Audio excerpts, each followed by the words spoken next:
This has been one of the most watershed moments in anything I've ever done. That is it, people. That mother said she would tell her son to stay in that shit. And you guys think we make this up? Are women misunderstanding men's needs? Kevin Samuels unpacks the truth. This discussion challenges everything we think we know about dating dynamics, gender roles, and modern relationships. I'll be sharing my honest thoughts, but first, let's listen in and see if the data backs up Kevin's bold claims. Let's get started. Okay, Mr. Samuel, I just heard you say, if we just give men what they really want, then we will be able to um be married and have a good life with the man. I disagree. You have any I'm a children? I do. I have a son. And were you married? What was I married when I conceived him? No. Okay, go ahead. All right, so I disagree because I'm a social worker, so I'm in the helping field, and I was just got out of a long-term relationship, and when I was in a relationship, he would tell me, okay, I want to go back to school, I want to pursue my degree, I want to finish, I want to finish my degree. So I thought like, okay, great. Let me come up with a plan on, let's see how we can get your degree. Let's see what type of money we got to put in for you to do this. But when it came down to it, that's not what he really wanted to do. So it's Hold like, on, hold on. Are you judging all men based upon what you're talking about? I'm not, but Are you what sure? Are you sure? I'm Because you said you positive. did. Okay, you say you disagreed, but I allowed you to speak, and you spent the better part of a minute describing your situation. hmm Mm-hmm. And like I was saying at first, like I'm a social worker, so I work with a lot of women, and Mm-hmm. I Mm-hmm. work with a lot of Yeah. single women. Uh-huh. But do you ever get the father side of the story? No, Thank you. when I I'm say I sorry. work, Hold on, ma'am. You get one side. There are three sides: hers, his, and the truth. And guess what? I can pull up video after video of women breaking the law, lying, and females believing it. 74-year-old man in Idaho Springs uh, was tasered, framed, and stroked out because his neighbor, who was drunk, high, and had multiple felonies, lied and said he had. Go look it up, guys. And that guy didn't get anything. And you know what? The female cop was over there. This old man, they tasered him in his own home, planted evidence on him, and they were more concerned with the woman who was drunk and high. So, women tend to believe women's sob stories. And you cannot be an intelligent person and tell me just because you're a social worker, hearing one side of the story, knowing you're a single mother predisposed to having a heart for women, that you're getting a balanced picture. no, Logically tell me that's what you're doing. no. What I'm saying is, I'm not only am I a social worker, I am a female, and Uh-huh. I do work with a Uh-huh. lot of single women that I Uh-huh. have A seen. lot of single women who choose to marry before they carry, do things out of order, and you don't get the father's story, right? I'm speaking about dating, Mr. No, Samuel. ma'am, I'm speaking about you're trying to set the table in a bullshit way. Do these women in social work come in here and they're married women who have children as a result of marriage and their husbands are still around? Some, yes, sir. Some, what percentage? 1 in 4 black women were married. Careful. Married about 6%. So 94% of these women aren't. Yes, sir. So when you say some, I don't understand why y'all do that. Some, if your kid came home and said, Mom, here's my grade, and he gave you an F minus, he said, boy, you didn't get nothing. What did you do? You got an F minus? I got some of them right. You got 6 right, but you got 94 wrong. You'd be like, oh, okay, so you got all right. You're already starting off wrong. And I'm going to tell you, in your relationship, you were wrong too. Let me tell you why. Because you said he decided he wanted to go to school. So something like that. He wanted to go to school. And He immediately wanted you to pulled out finish your dick. school. And immediately you pulled out your dick. And immediately you pulled out your penis. You started figuring out what to do and how to this and how to that. Da, da, da, da. That ain't your job. It was for him to figure it out. He just said what he wanted to do. Did he ask you to go do all that? Did he say, I want to finish school? Did he ask you to go do all that? I hear No. you. Thank you. Put up your dick. So, I mean, just saying, many of our women, you're listening to 94% of women by your stats who aren't married, who are living at a level where they need social work. And you expect to hear good stories about men and you don't even pay attention and you don't listen to the father's standpoint. Well, I tell you what, Miss Social Worker, why don't you go interview the fathers to understand what they're dealing with these mothers, because they can't all be angels. Yes, sir. And another thing, are you saying that men are not consumers? Where in the world, if you give a market what it wants, does it not buy it if you can afford it? Well, that's even with me. With if I go to Dillard's, if I go into Dillard's and I get in the Dillard's and I'm like, okay, I'm gonna buy this perfume. Like I got my mindset, I'm gonna buy this perfume. But if nobody's actually selling it to me, or if I don't feel like I want to spend my money in this store at this time, No, I'm not you gonna change. do it. Excuse me, man. You changed it. See what you did? If I go into Dillard's and I already got my mind made up and they don't have it, or I It's don't not have the that money, they don't excuse have it me, if they don't excuse sell it me, to me. man. I want you guys to understand this is what they do. This is how their logic works. I said, where do you go if you give a market what it wants and it has the money to purchase and it doesn't buy? You just made up a story where I'll go to Dillard's and I got my mind made up. And that's the problem. Most women don't buy what they should buy. They buy the motherfuckers they make babies with and come into your office needing help with. That's what they do. Instead of shopping at Dillard's, they should have been somewhere else. Man, you're putting the problem on men. There are not enough men. You're saying that men would not make a lot. Why? Okay, then why? Let's play it the other way. Then why would men, if women were offering men in mass in general, what they wanted, why would these men choose to remain single? I think greed. I really do. I think greed. I think I can get something from her, but let me see what she has to offer. Let me see if it's just a little bit better. See, I guys, think see what they're doing is, see, women think because everybody will fuck them, they think men have as free sexual options. How does the average man have greed in the sexual marketplace? You know how hard it is for most guys to get laid? 30% of, I don't. I've never heard excuse anybody. me, 30% of men, 30 or under, report not having sex. 30% of men under 30 are virgins. But you can have somebody like Gabrielle Sidibe. And what do women say? Somebody will fuck her because somebody will. Women think there's something called attraction symmetry. They think just because they can go out and offer their vagina to the market, they know somebody will take it.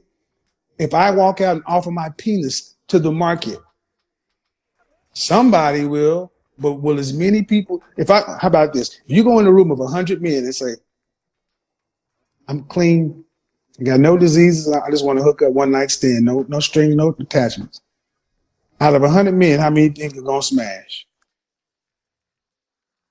If we got 30% of virgins, then No, no, no, no. You mixing things. No, don't play games with me. Put your 100 men in a room, 100 men, not 30% virgin, just 100 men. How many going to smash? I don't know, Mr. Samuel. Really? Just give me a number.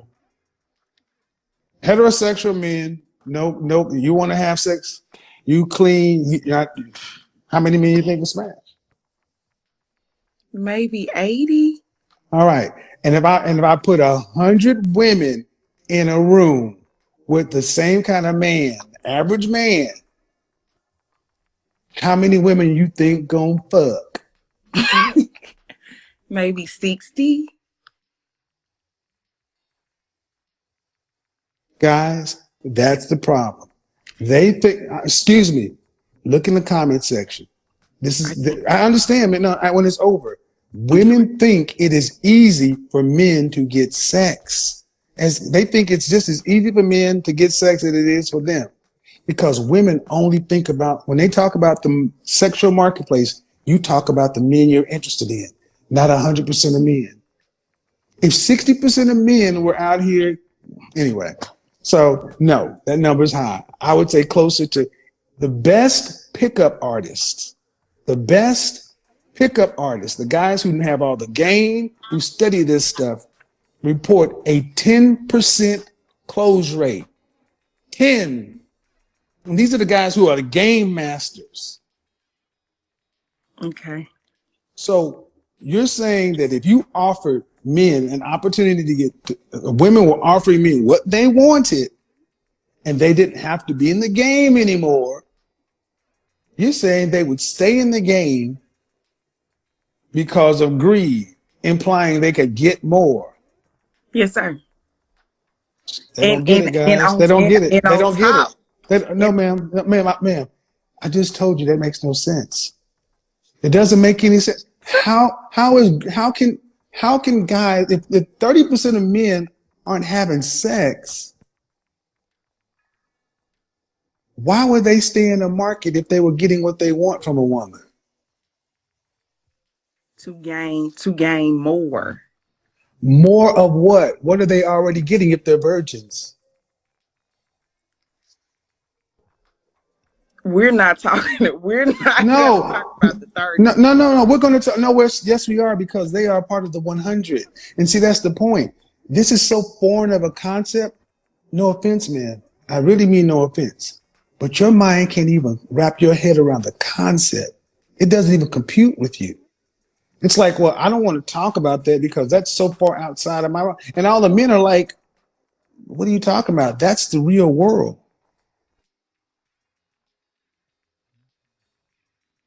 You can't get rid of the 30. That's there. So if 100% of men are out there and 30% under the age of 30 aren't having sex, if you gave men what they wanted, which is just a fit, feminine, friendly, cooperative, submissive, childless companion, women were saying, okay, the majority of us are that. You say men would say, instead of taking you and going off and having consistent sex in a relationship, I would rather stay out here dating, spending my money, time, and opportunity for the possibility of sex. The possibility. We know all men are not spending their money on women to have Ma'am, sex. I don't really give a shit about the money aspect. See, you've That's lost. a part of the day. No. But the thing is, I'm not trying to be funny. That's not the point. The point is a bigger point. The point is you have just demonstrated why there's such a disconnect. You ladies have no idea what it's like to be a man. You are so disconnected from us because all your life is spent around talking to women and listening to their stories and everything else. And when I tell you about what's going on with men, you still think that, well, that's like this. That's like this. Okay, change it from men to women. You're hungry, right? You ever been to a restaurant and there was a wait and you're hungry, right? Yes. All right. And there's a 2-hour wait, and the next closest restaurant 40 miles away. Okay. And it's gonna be a wait there too. Sure.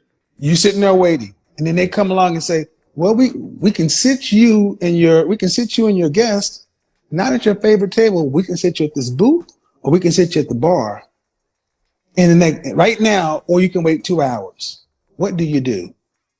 I'm going to go sit at the bar because I want my Thank you, food because quick. human beings are, thank you, and that's exactly what men are doing. If you give men what they want, how they want it, they'll sit at the bar. They won't wait to go have a chance to sit in out there or go to another restaurant. Thank you for making the point that you understand human beings operate on incentives. Mm-hmm. That's how men operate too. Men will say, if you give me what I want right now, I don't need I'll take the bar. The bar is a woman giving men what they want. They won't go out here and say, well, I'll try for a better seat. Does that make sense? That's a restaurant. Of course, we're gonna move faster with a Holy restaurant. shit. But Holy shit. if a Ma'am, man wants ma'am, to go see ma'am, their ma'am, favorite, ma'am, ma'am, ma'am, Mr. ma'am. Samuels, No, I ma'am, let you no. No, talk. you're gonna let me talk. That's my show. But no, you're acting like, do you understand why people use sports analogies to explain the complex concepts? That's Do where I was you? going. I do, yeah. Because people can relate. I used the restaurant analogy because the sexual marketplace seems to be outside of your ability to relate, but you can relate to a restaurant. And now you're going to tell me, no, those things are different. Mrs. Tammy, when you used your analogy, when you used your point, when you said if you walk in the room and 100 men in there, how many do you want to have sex? You took the 30 out of it. So when it comes to my example, No. I said if you walked into a room with 100 men and you said I'm down to fuck 100 of you, how many would smash? but you took the 30% of virgins out of that No, 100. ma'am. Okay. That's the sexual marketplace. There's a millions. And even, okay, let's take it that way. Even if it was 30% virgins, those virgins would fuck you. If you were offering free pussy to a virgin, no cost, no zip, are you crazy? So it's not, it's and then that there goes to show you again your other point is invalid when it No, comes it's to that, not. when it Guys, comes to I dating want and you when it guys to comes to understand. money. I'm going to upload this. This is really female logic. This is really what it is. This is really what it is. She thinks she's really making points. I am. I am Mr. Samuels. I wholeheartedly, I really feel like men are greedy. Men are really out to get. It's to the highest bidder. Whoever has the most value, whoever parents, whoever family comes from the most fortune, that's the woman that wins. I have worked so many places before I became a This social is why worker. women shouldn't be And in charge of nothing. can I finish? Oh, don't do that. This is Okay, why yes, women shouldn't be in charge of nothing. I'm serious, man. You're talking about a out of men, 100% of men. What percentage of men are you talking about? I'm talking about 75% of men. So, ma'am, the 75% doesn't even line up with the 30% of the virgin. You can't be greedy in a virgin. But you just said that if I was to walk in a room and the 30% of virgins was there, the virgins would have sex with Ma'am, do me you for free. understand? Do you understand an example and a closed? Okay. See, there's something called like an example where you're putting like a little test case over here, and then there's the real world. You're an educated woman. You should be able to bounce between these concepts. You're trying to make it all the same thing. And this is what I told you guys. Men's minds are like waffles. We can compartmentalize and logically move through things. 1 0 1 0, open, close, on, off. We can do that much easier. Women's minds are like spaghetti. Everything touches. The logic runs through their feelings. That's why she keeps saying, I feel, I feel, I feel, I feel. Because to them, it's all one stream of consciousness. So to her, she really believes she is just on this logical path. And she doesn't realize that all the men are sitting back saying, you're talking about a small set of men extrapolating it out to all. Men are greedy. How can the average black man in this country earns $42,000? Okay. That's $21 an hour. How can a man who's average earner be greedy in the sexual marketplace? Because they date women that have money. So when they date women that have money and they date women that comes from a family with money, The that average black family, woman in this country earns $37,000. So fully 50% of black men, 50% earn 42. 50% of black women earn 37. 74% of black women earn less than $50,000. And you're talking about these people who come from families and money. 80% of our children are from single parent households. You are talking about the top 10%. And you're talking about it like it's 100%. The numbers are against you. the numbers Oh man, please don't. Just understand what I said. Okay, You are talking about women with money. I understood fully what you said. 74% of black women earn less than $25 an hour or less. Would I you got you. consider $50,000 to be money? No, absolutely not. So by 9% of black women earn $75,000 or more. 9. What do you consider to be money for a woman Their annually? range. Their range. You just said 75,000 or more. So you're talking about 9%, and I said 10. It doesn't matter. I just said you're talking about the The top concept. 10% of she don't get it. I said you're talking about the top 10% of women as far as earnings. Like like like the average guy is going after 9% of women. Do men choose women based on money first? Yes, absolutely. Oh my God, that's the perfect question. The perfect yes, absolutely, yes, absolutely, yes, Where are you from, man? absolutely. Where are you from, man? I'm from Mississippi. Mississippi goddamn variants. I swear to God. I'm from They, Mississippi. when people are poor, they honestly believe, especially when you're poor minded. So men pick women based on money. Yes, absolutely. Status. Yes. No, man. Oh Jesus Christ! It's not even. I don't even want to do this, but I'm gonna do you. I'll make you famous. You're gonna become famous, man, because men pick women based upon looks first.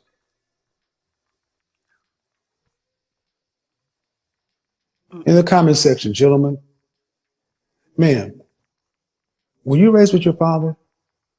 I was. Do you have any brothers? I don't. Okay. And you're how old again? 29. You've been wrong on fully about 80% of the things that have come out of your mouth. And you haven't, and it doesn't matter if I use facts, data. You can go, and you're a social worker, go pull it all this for yourself. You're saying that men pick women based upon the money. Okay, then that's a question. Why do you have women like Jill Scott? What was that woman's name? Down here in Georgia. Um, oh, ran for governor. Stacy, whatever her name is. Oh yeah, the What? lady with the yeah. Mm-hmm. Why do you have these women who are chronically single if men pick women based upon money first? Why do black women report the more education they have and the more money they make being less married? I don't know.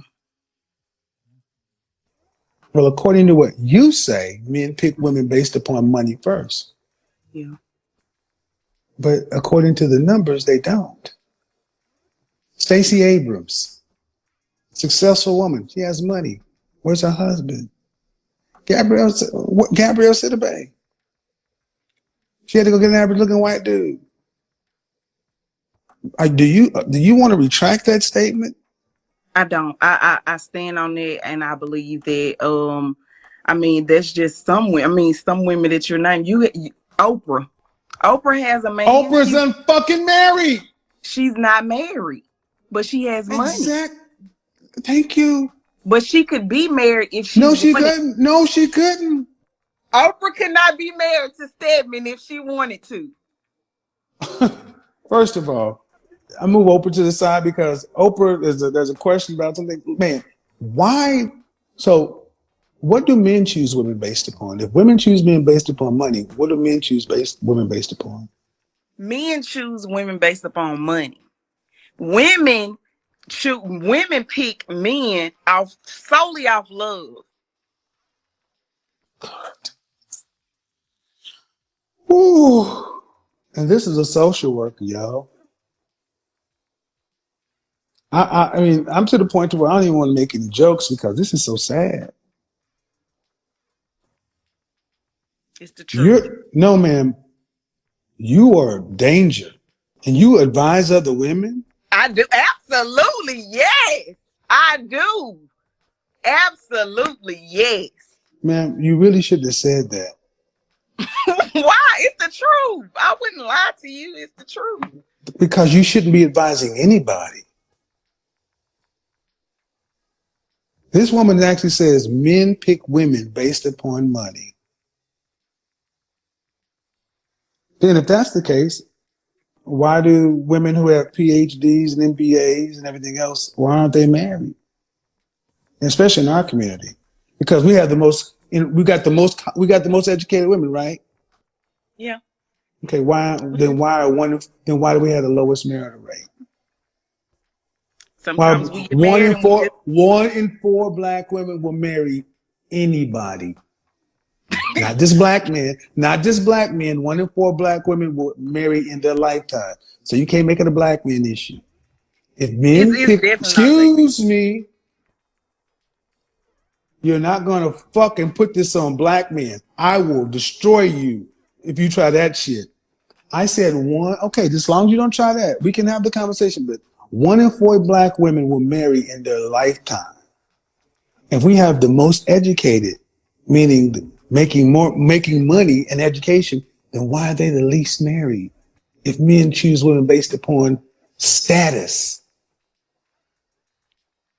some women are very busy. They have busy schedules. Some educated women have very busy schedules. So they really don't have time to date. Some. Talk to me Some. about, excuse me, ma'am. I don't want to talk about, see what you do is when you start losing the argument, you start to deflect to the minority. Talk to me about the majority. 50% of the women in question who are educated, but yet one in four were married. Don't talk to me about some. Talk to me about the majority. Why are one in four marrying? And actually, the marital rate drops as black women go up in education and up in income, which is an up in status. Why does marriage drop? Don't tell me about the ones that are some that are too busy. If men Well, pick women the based on majority, if men pick women based on status, why are these higher status women more unmarried? I believe that they get to the point where it's like, I've been single, I've been alone by myself, Jesus Christ. or while they're getting their education, they're dating, but it's just not a connection. So Shame, insults, guilt, and the need to be right. Ma'am, you just contradicted your own point and you won't stop. You said men pick women on status, and I'm saying why are the women that have more status less married? You said men pick women based on status. And you have to explain why the women who have higher status are less married. they choose not If to be. They choose not to be this after is your after enemy, gentlemen. Execute Order 66. I'm going to be honest, man. I'm going to be honest. This conversation ranks right up there with that smile conversation I had. Black women not wanting to smile at black men. I This is one of the saddest conversations I've had with a black woman in my life. And the fact that nothing I'm saying, no, none of the data, none of it is moving you off of your erroneous, false, demonstrably erroneous percent. You're just doubling and tripling down. You haven't opened your mind and say, well, maybe, well, that doesn't really make sense. Or maybe that's what I thought or felt, but let me go back and you doubled and tripled down.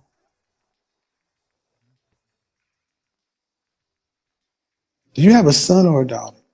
have a son. Holy shit.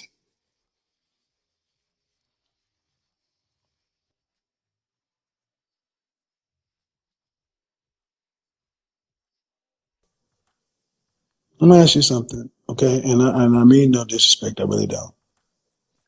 I really don't. But are you trolling me? Are you trolling me? I'm not. Well, even if we were talking as just two educated people, ma'am, do your feelings trump facts? No. So if you feel something is one way or another, and facts are presented to show you the opposite, do you change your mind? Sometimes I have to, yeah. Sometimes. Mhm. Okay. Why would you not change your mind? If I have this just gut feeling, if I just had this strong feeling, I won't waver off of it. I So just if facts, impartial, you will, and you can be proven factually that something is correct, true, right. You're saying that as an educated woman, that there are times where you'll sit back and just ignore the facts based upon a strong gut feeling. yes. Is that how you're going to raise your son? Off my morals, yes. That's not morals.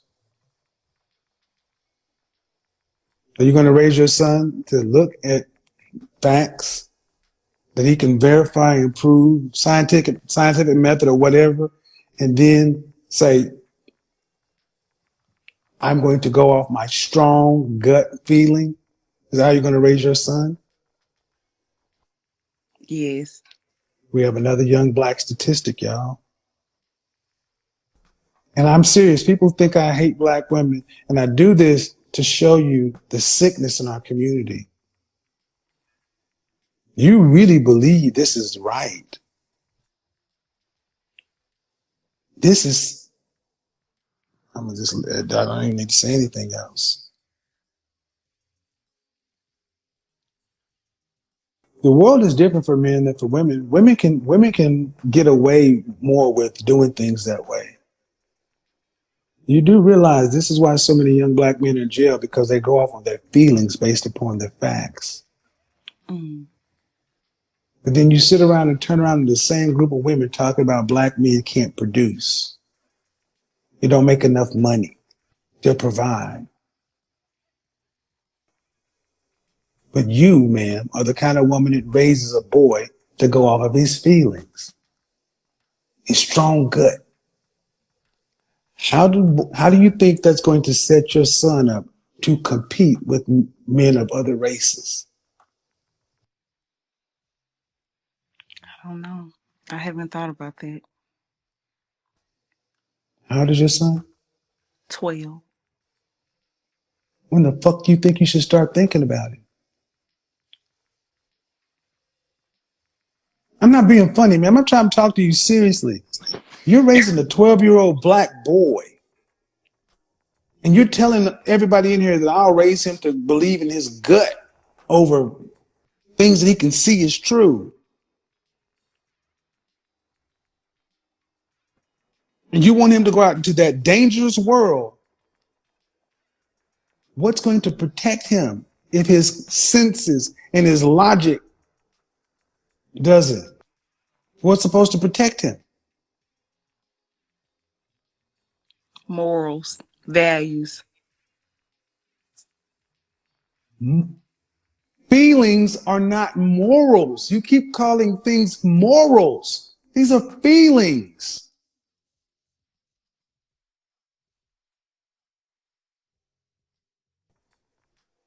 You're not supposed to emotionally respond. You're supposed to intellectually react. And you guys wonder why we have so many emotional young black men, because this is their mother. And they make Who it sound like a virtue, morals. This isn't morals. It's illogical feelings based thinking. what's wrong with having emotions? What's wrong with acting When off it is opposite to observable, verifiable truth, facts.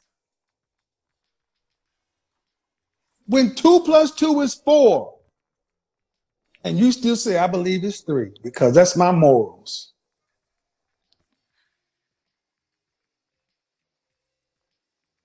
I'm serious. What do you not understand that? I get that.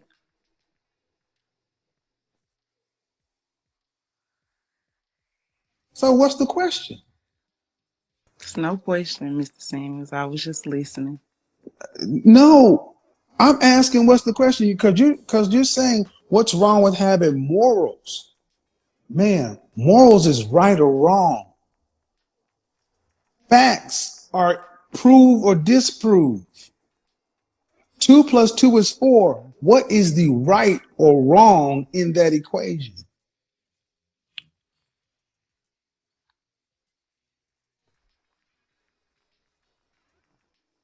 It's not 3. You said 3. No, it's 4. That's the right. It's 4. Yeah, but if your gut told you this, that's not all the picture. Man, you've said it several times that you can look at something and think or believe something, and then you can be given facts, data, statistics, things that you can verify and prove yourself by whatever method, scientific method, an abacus, whatever, and you can come up with the same conclusion that this is right, this is accurate. And you said there are times where I'll dismiss it. And I say, what? If I feel strongly. Through I'm gonna life say, I'm experiences. gonna I be mean, honest, man. I'm gonna say something that's gonna sound rude. I'm not trying to be rude, but this is that down south, old slave Negro, just man. This isn't about life experiences. This is about facts. If you can. And here's the thing: you're looking like you just can't understand. You're raising a boy to think like you. Men don't get the same benefits and the same benefit of the doubt. Is his dad in his life? he is. But you take the leadership role in what he does. Not all the time. Okay. Well, how we got here is this woman actually said that she thinks that men choose women based upon looks and status, and that men choose women based upon love. Then we broke down the numbers of 74% of black women earn less than $50,000, and 9% of black women earn over 9%, over $74,000. So I said the women she was talking about was in the top 10%. She disagreed, and it turned out they're in the top 9%. And even given facts that you can go look up on blackdemographics.com that's been collated and sorted by everything else, she still said men choose women of a higher status. And I said, well, then why do black women who report to be the most educated and report as they go up in education and income, the marital percentages go down? That flies in face of your theory. And she still said, I'm right. You realize at no point have you changed anything you said in the face of better data? Mm-hmm. How do we get anywhere with women like you if you're not willing to change your mind in the evidence of in when you sit down and have a conversation and the man presents better data and women like yourself refuse to change your mind? How do we get anywhere? I don't know.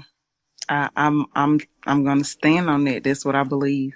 Okay. Are you okay? Okay, so if your son was dealing with a woman Mm-hmm. and he was right based upon everything that's observable, verifiable, facts, figures, data, statistics, and she believed like you, she's just going to stand on what she believes. What would you tell him to do with her? Would you tell him to stay with her, continue to work with her? What would you tell him to do?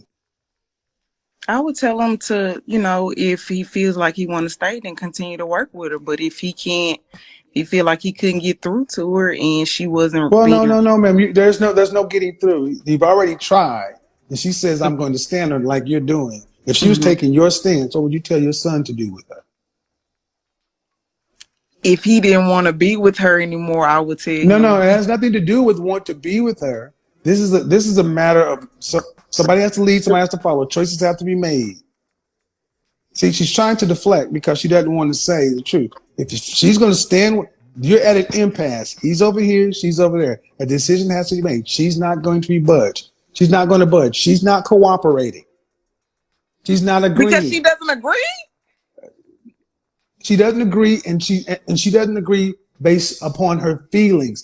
She doesn't agree. It's not that she doesn't agree based upon any of the facts or the data. It's solely based upon her stringent belief. What are you going to tell your son to do with a woman like that? Because if he's supposed, his wife, the woman he's with, what are you going to tell her to do with it?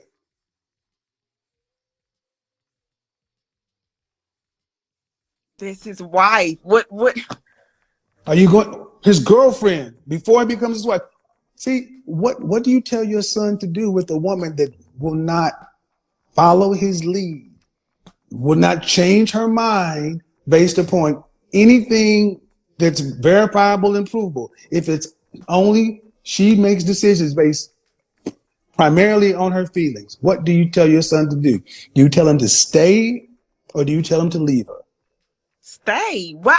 Just because a This woman is where that Maury Povich shit, where boys are going, and Maury recognizes that you're not the father, and these mothers tell these boys that you're gonna stay in that child's life. You've been there for the first 2 years, and we're gonna raise it. This is the pathology. Thank you, man. Have a good evening. Goodbye.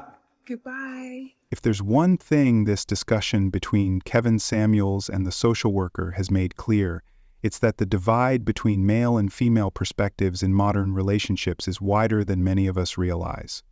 This was more than just a clash of opinions. It was a powerful reflection of the underlying dynamics that define today's dating and societal landscape. Kevin's central argument revolved around the idea that logic, data, and an understanding of incentives should drive our actions, particularly in relationships. He emphasized that men's needs and preferences often go misunderstood or overlooked, leading to unnecessary friction.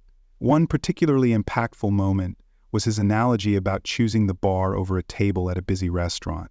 It illustrated how men will align their actions with what's available if their basic desires are met. This simple yet powerful example sheds light on how human behavior is rooted in practicality, a lesson that extends far beyond the dating sphere. On the other side, the social worker offered a counterpoint that many women may resonate with. Personal experience and feelings can't be disregarded. Her stance reminded us that emotions, while subjective, play a huge role in shaping how people perceive their reality. But Kevin's critique of this approach, that relying solely on feelings can sometimes lead to flawed conclusions, was a challenge to many listeners. It raises the question, how do we strike a balance between logic and emotion, especially when navigating something as personal and complex as relationships? The discussion also brought attention to one of the most debated topics in dating, the notion of high-value men and high-value women. Kevin questioned whether modern women truly understand what men value most in long-term partnerships. Fit, feminine, cooperative, and childless were terms that came up repeatedly, but his guest's disagreement highlighted a fundamental misalignment. Are women fundamentally understanding of the value with men fundamentally desire? This disconnect has far-reaching implications, and it challenges all of us to rethink our assumptions about relationships. Another major takeaway was the impact of single motherhood and how societal dynamics shape women's views of men. Kevin's point that the majority of single mothers in social work settings don't hear the father's side of the story was striking. If most of what women know about men comes from narratives steeped in pain or conflict, how can that not affect their... But it's also a reminder that men need to actively participate in changing these perceptions by sharing their side of the story and advocating for their needs. Perhaps the most contentious part of this conversation was the idea of feelings versus facts. Kevin's claim that women often disregard data in favor of their emotions sparked an intense debate. Is it true that women's natural inclination toward nurturing and empathy clouds their ability to see the bigger picture? Or is it possible that women's emotional intelligence provides a valuable counterbalance to men's often rigid focus on logic? Both sides have valid points, but the tension between them illustrates why honest conversations like these are essential. This video wasn't just about disagreements. It was a challenge to think critically. Kevin's insistence on using hard data, particularly around marriage rates, earnings, and relationship dynamics, highlighted how much misinformation exists in public discourse. His guest, however, reminded us that statistics don't always capture the full human experience. While numbers tell one story, lived experiences can tell another, and both are necessary to create a complete picture. What stood out most to me personally was Kevin's insistence on accountability. He repeatedly questioned whether the social worker, and by extension society, was willing to truly listen to men's voices. Are we so entrenched in old narratives that we've stopped seeking solutions? His challenge to look at outcomes rather than intentions was a powerful call to action for anyone watching. As we close, it's important to reflect on the larger lessons from this conversation. The debate wasn't just about dating, it was about communication, understanding, and the struggle to bridge deeply ingrained divides. It forced us to ask tough questions. Are we truly listening to each other? Are we basing our actions on evidence or assumptions? And most importantly, how can we work together to create healthier dynamics in relationships and society? I want to thank you for staying with us through this deep dive into one of the most important conversations of our time. Whether you agree with Kevin Samuels, the social worker, or find yourself somewhere in between, the real value of this video lies in its ability to spark thought, debate, and self-reflection. And that's where the real growth begins. Not just as individuals, but as a community. If you took something away from this video, I encourage you to share your thoughts in the comments below. Do you agree that facts should take precedence over feelings, or do you think emotions have a critical role to play? How do we better bridge the gap between what men and women want in relationships? Your voice matters, and I'd love to hear your take. Don't forget to like this video, subscribe, and hit the notification bell if you want to see more conversations that challenge conventional wisdom. Together, we can keep these discussions going and create a space where real progress happens. Until next time, remember, growth starts when we're willing to challenge our assumptions, face the truth, and keep the dialogue open. Thanks for watching, and I'll see you in the next video.